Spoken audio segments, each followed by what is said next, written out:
jeceshahay ilaahay inuu ku jeclaado ma jeceshahay ilaahay inuu raali uu kaa noqdo ma jeceshahay ilaahay inuu macaaga uu noqdo mar walba kuu kaalmeeyo kuu nusreeyo wax walba ood u baahan tahay uu ku siiyo ku hanuuniyo ku jeclaado ku soo dhoweeyo ku toosiyo ma jeceshahay haddaad jeceshahay 7 astaamaan kuu sheegi uu ilaahay kugu jeclaanayo raalli kaaga noqonayo aad ugu dhowaanaysid waa 7 sifo inaad ku sugnaatid sifada koobaad waa alixsaan waa inaad fiicnaatid hadalkaagu inuu fiicnaado ficilkaagu inuu fiicnaado cibaadadaadu inay fiicnaato an tacbud allaha kaannaka taraah inaad ilaahay u caabudday sidii qof arkayo oo kale inay akhlaaqdaadu fiicnaato sidaasuu ilaahay kuu jeclaanayaa ilaahay waxau ihi waaxsinuu ina allaha yuxibu almuxsiniin wanaagsanaada buu ilaahay yidhi darajada alixsaan gaadha ilaahay yuxibu wuxuu jecel yahay almuxsiniin kuwa wanaagsan ayuu ilaahay jecel yahay ilaahay waxa uu yidhi liladiina axsanuu alxusnaa waziyaada kuwii wanaagsanaaday waxaa u sugnaaday alxusnaa janna u sugnaatay iyo waziyaada iyo ziyaada u sugnaatay janno iyo ziyaada ziyaadadaasi waa annadaru ilaa wajhi illaah waa wejiga ilaahay inay arkaan ilaahaad caabudi jirta inaad aragtid maxaa ka weyn maxaa ka fiican allahu akbar sayidkeennii nebi ciise calayhi الsalaam waxa uu yidhi laysa alixsaanu an tuxsina ilaa man axsana ilayk ixsaanku ma aha wanaaggu inaad wanaajisid qofkii ku wanaajiyey tilka mukaafa'a taa waxaa la yidhaahdaa wanaag oo qofkii u abaalgudday ayaa la yidhaahdaa ixsaanku muxuu yahay waxa uu yidhi an tuxsina ilaa man asaa'a ilayk qofkii ku xumeeyey ood wanaajisid weeyaan waa darajo sare maxay ku gaadheen inuu ilaahay raali uu ka noqdo inuu ilaahay jeclaado inay jannada galaan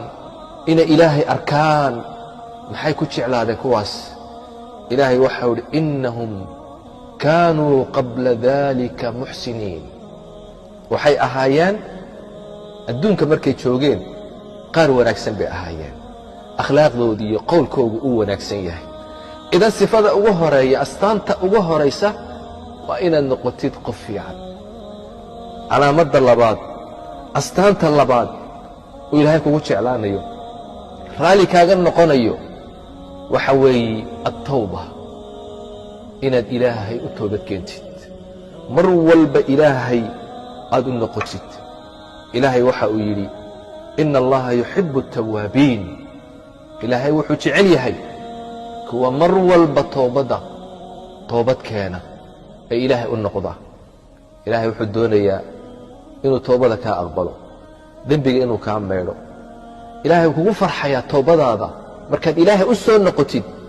ilaahay kugu farxayaa maxaa ka fiican marka inaad ilaahay u noqotid ilaahay u toobad keentid ilaahay ku jeclaanayaa toobaduna waa astaanta labaad oo ilaahay kugu jeclaanayo ta saddexaad ilaahay waxa uu jecel yahay uu kugu jeclaanayaa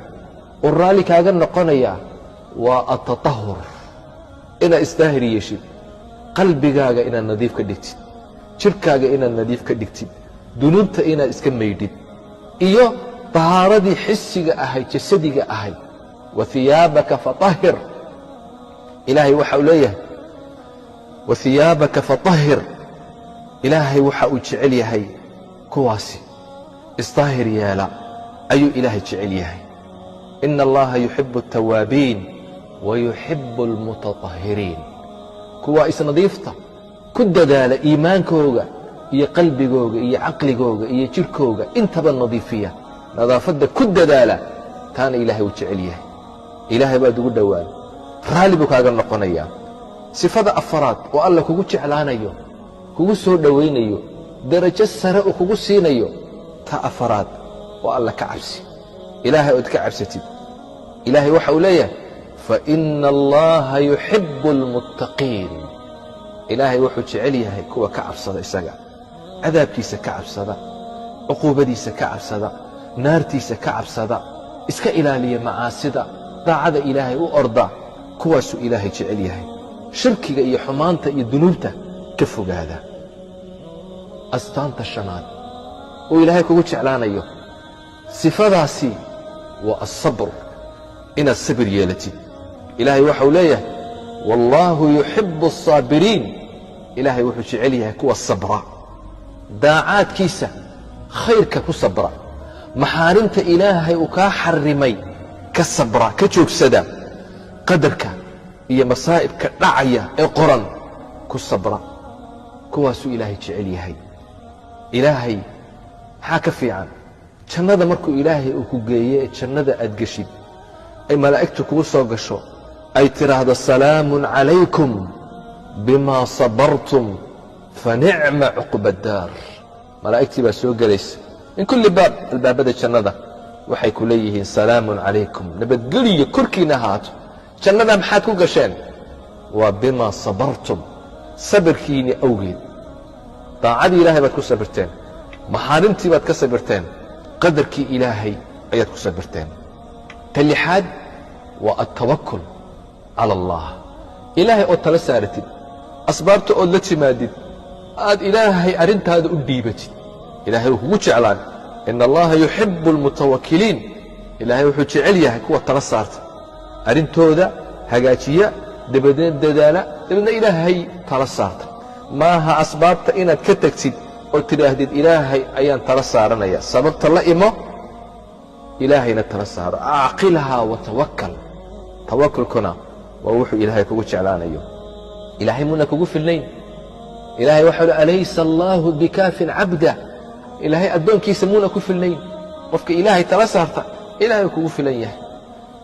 ta toddobaad waa cadaalad waa inaad la timaadid cadaaladda ilahay uu jecel yahay awlaaddaada dhexdooda dadka dhexdooda naftaada xataa qof kale iyo adiga haddii aad isqabataan cadaalad yeel mar walba inaad cadaaladda aad ku dadaashid ilaahay waxau le ina allaha yuxibu almuqsitiin ilaahay wuxuu jecel yahay kuwa cadaaladda la yimaada cadaaladdan ku dadaalno toddobadaa sifo ilahay wuu kugu jeclaanayaa raalli buu kaaga noqonayaa waa u dhowaanaysaa jannooyinka ilaahay